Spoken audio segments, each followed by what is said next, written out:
Here with we've got Jack, Jordan, and we've got Reese. All right, lads. Hello. Yeah, right. Okay, we're just gonna have a quick chat then about what's been going on with your research into practitioners. So, what have you been looking at in terms of practitioners? Recently, we've been doing Antonin Artaud. Okay, talk to me then about Artaud. What do you know?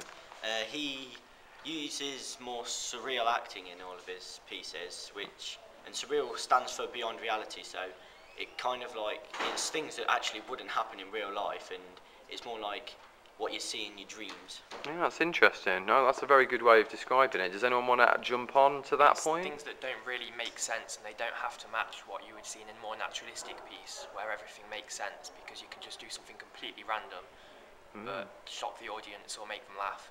Yeah, so is it? Opposites. Yeah, that's what I was going to say, because like you were saying, like you want to shock your audience, but you also want to make them laugh. Yeah. Can you do both? With this, yeah, because although they're two opposites, that's what it's all about in this sort of theatre. You can use two opposites, Right. put them together. That's good, that's good. So what kind of features have we been seeing, not just in your work, but in other people's work as well over the last like week or so? He tends to like using dreamlike sequences, so it brings out like sort of your nightmares, which he uses to shock his audience, and makes like things very grotesque and exaggerated, so it's out of the real sort of thing. Good. We watched a few music videos, didn't we? And we were looking at like Antonin Artaud's like influence and stuff.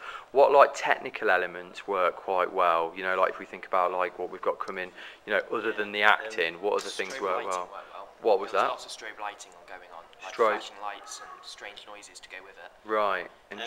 Yeah. We watched one, I think it was called Rubber Johnny, and at the start it was a zoom up of his face, but the camera was really blurred, so you couldn't really make out whether it was an actual person or like a puppet or something like that. Right. So do you think puppets could work in this kind of theatre? He uses a lot of puppetry to show that you can take power over someone, or you can force them to do things.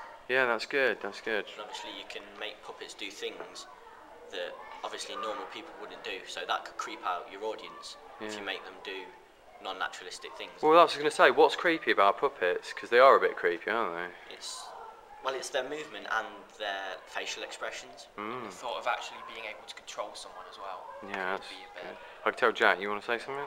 Yeah, I was just going to say, yeah, it's all about in the facial expressions and like how someone else can control them. So it's sort of more about, can be used with unison and everything, where everyone like sort of moves together, and it just adds to like the sinister sort of effects of it. Lots of musical techniques, like we saw in the videos as well, where the music goes really quiet, and so it sort of builds up suspense.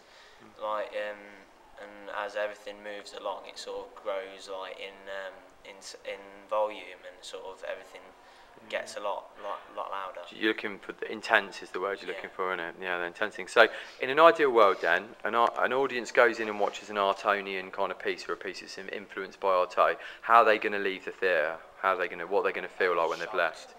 What's that? Shocked? Shocked and confused. Shocked and confused. What about you, Jordan?